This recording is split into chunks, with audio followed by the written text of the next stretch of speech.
Hello, everyone. We are Group 7, and our group is going to talk about Singapore tourism industry under COVID-19 from the aspect of hotel sector. This is the main content of our presentation. Firstly, I will introduce about the situation of Singapore under COVID-19. The breakout of COVID-19 in early 2020 has significantly impacted all the countries. The confirmed cases increased sharply from March to May in Singapore when government improved its COVID-19 testing ability.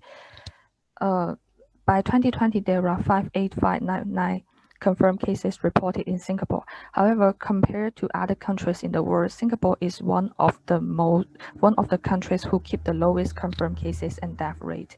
In order to control the spread of the virus, Singapore government has made great effort to implement strict measures, including lockdown and border closures to limit the movement of people. But this has led to significant disruptions in economic activity. We can see their yearly growth rate of GDP in 2020 is negative 32.88 in Singapore. Many industries suffer severe impact by COVID as travel restrictions is put forward, among which aviation industry, retail industry, and food industries are seriously affected, and in fact, they're highly related to the tourism. Performance of aviation industry can be a reflection of the number of tourism visitors. The drop down in 2020 never happened before. The number of flights and number of passengers even less than the time in SARS. The overall yearly growth rate of the number of passengers is negative 82.79, which is almost 5 times as severe as compared to the impact caused by 2003 SARS when the number dropped negative 15.46. For retail industry, we use the DOS retail index data to show the retail change in main retail areas. We can see necessary retail sales, including wearing apparel and watches, are mostly affected. Actually, this sector is tourism related. Otherwise, we can see supermarkets, hypermarkets even went to the peak when all the other index value went down. The main buyers may be local people. For food and beverage service industry, the index showed that food caterers are affected severely by COVID. This is due to the loss of eating out customers and broke the capital chain. As I have talked about the overall situation in Singapore and the performance of tourism related to industry, my teammate Yana will further introduce about status of Singapore tourism and hotel sectors.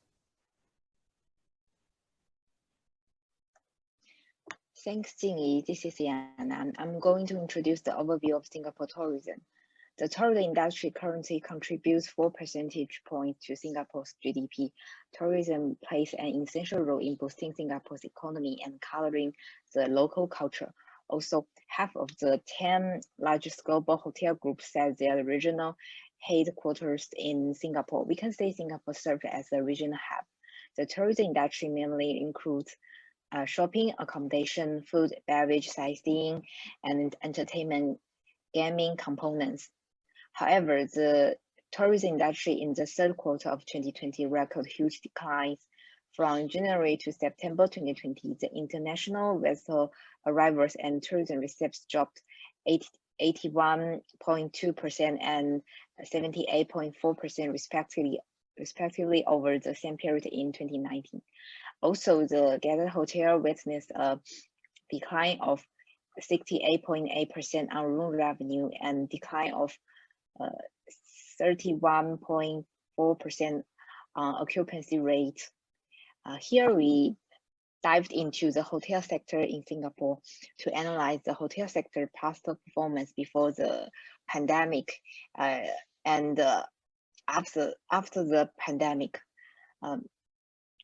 So what would be if there was no COVID? We built a RIMA model for this forecasting. The blue line is the actual occupancy rate before COVID-19, and the green one is the predict value. The orange line is actual occupancy rate on the COVID. We can see when the pandemic outbreaks, the occupancy rate decreased by nearly a half compared to the running properly. Then the hotel industry revived a little bit during July and August 2020, while dropped again last September. So what about the room revenue. Its predict value is more steady than the occupancy rate, and the orange line witnessed a recovery, but still doesn't not drop until last November. When the pandemic first hit in, the room revenue even dropped to less than 30% of the predict value, while it's turning around gradually at the last August. That's all. Thanks. Thanks, Yanan. Next, I will talk about hotel sector analysis. First, I will go through the breakout and circuit breaker period. The first COVID-19 case confirmed in Singapore happened on the 23rd January. The pandemic soon spread out and more cases were confirmed in the following few days. On the 31st of January, the government announced a restrictions order on all visitors from the mainland China. In April, the parliament passed the COVID-19 Act and began the breaker to further reduce social events under most circumstances. Lots of entertainment facilities were shut down or highly restricted during this period. These policies above from the authority absolutely contributed to the huge drop after the January. The occupancy rate dropped by 52%. The revenue per room was even in a worse situation, decreasing by 81%. The industry almost entered the winter rapidly in 1 or 2 months. Next, I will talk about by tier. Before the pandemic happened, the occupancy rate of all tiers of hotels were more or less the same. After the travel ban in January, all tiers were faced with a big decrease.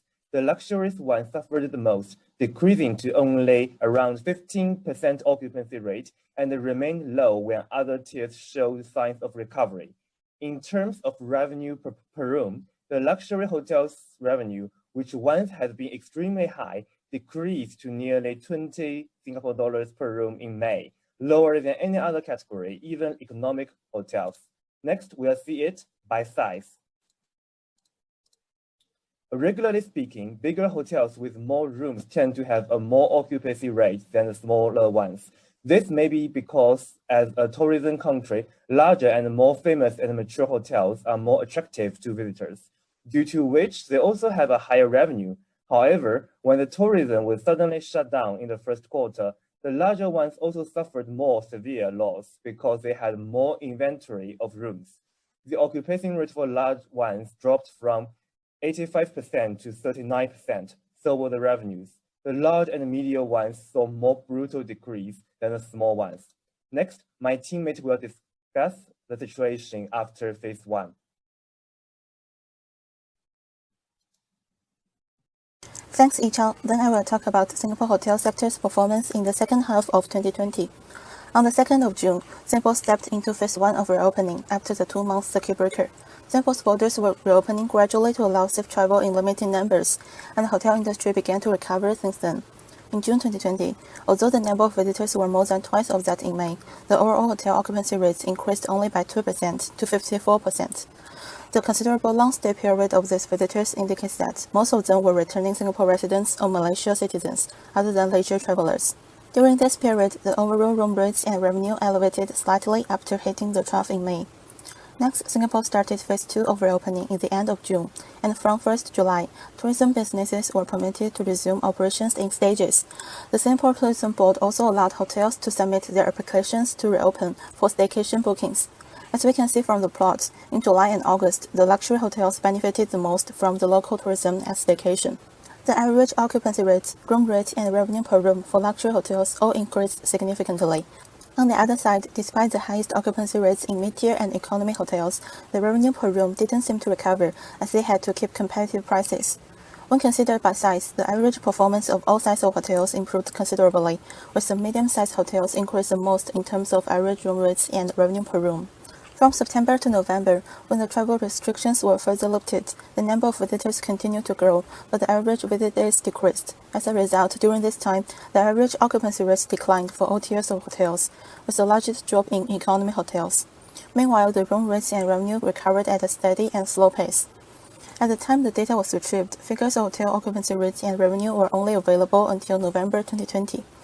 Since the Singapore Rediscovers voucher could be redeemed from 1st December, we anticipate that there will be another considerable increase in the performance of the hotel sector, especially for those luxury and upscale hotels. According to news reports, until 1st January, more than 300,000 Singaporeans have redeemed the voucher, and the total transaction amount related to the vouchers has reached over 35 million Singapore dollars. Then, until 25th January, 45 attractions and 217 hotels were permitted to reopen, and the Singapore Tourism Board had issued more than 1,390 SG Clean Mark. Next, my teammate Hao Xiang will talk about our predictions of the Singapore tourism industry in 2021. For this part, our team will try to predict the number of visitors for the first quarter of 2021. As we have been in the COVID-19 outbreak for about 9 months until the end of 2020, we have about 270 data points from the daily data point of view. So our team finally determined to predict 90 days number of visitors. The correlation between daily number of visitors and hotel revenue is about 93.84%. From the chart below, we could also find that they are highly correlated. So we could predict the hotel revenue once we could predict the daily number of visitors accurately. Our group will combine profit and a random forest to predict the number of visitors for the next 90 days.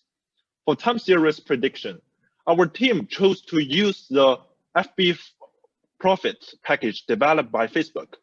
Profit follows the sklearn model API. The API to Profit is a simple data frame, so it is quite an easy API for us to use. We did a simple profit prediction. The number of visitors will increase significantly in the first quarter of 2021. The predicted value of the end of 2020 has already been underestimated.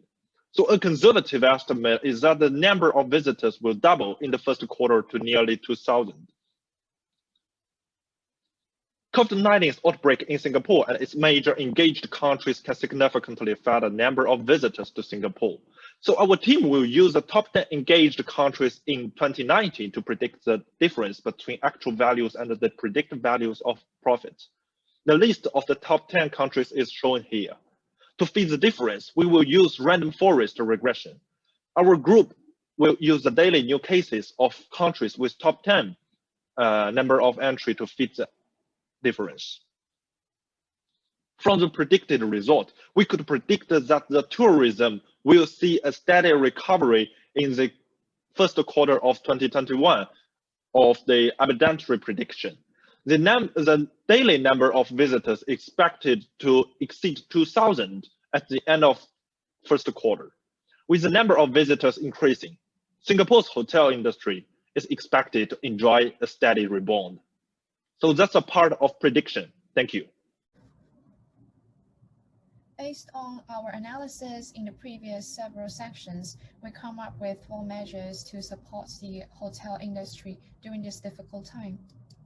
The first measure is the fiscal stimulus. To boost the recovery of hospitality industry, Singapore government should launch a better fiscal stimulus packages, such as the postponement of tourism levies and taxes, the introduction of special hospitality industry loans and credit lines, and also to increase the number of eligible recipients of government subsidies. Secondly, although Singapore is a small country, domestic tourism can still be a good way to support the hotel industry. For example, to cater the surge of demand for staycation, the Singapore government can partner with local hotels to offer resident staycation packages, including discounts on hotel stays and local attractions. Meanwhile, Singapore government can also cooperate with famous key opinion leaders who can help to advertise domestic travel destinations. The third measure is the travel bubble. Singapore can continue to establish more two-way travel bubbles and one-way travel corridors with countries or cities which successfully control the spread of COVID-19 virus to entice the international travelers and kickstart tourism recovery. Lastly, the government should work with the industry to shape tourism and hospitality industry of future by redesigning tourism products and accelerating digital transformation in the sector. For instance, Hotels can allocate more resources to develop the safe meeting incentive, conference and exhibition events services to organize big events without violating prohibition on group gathering. Big events can be broken down into various smaller groups that connected together through technologies. Here is the end of our presentation. Thanks for your attention.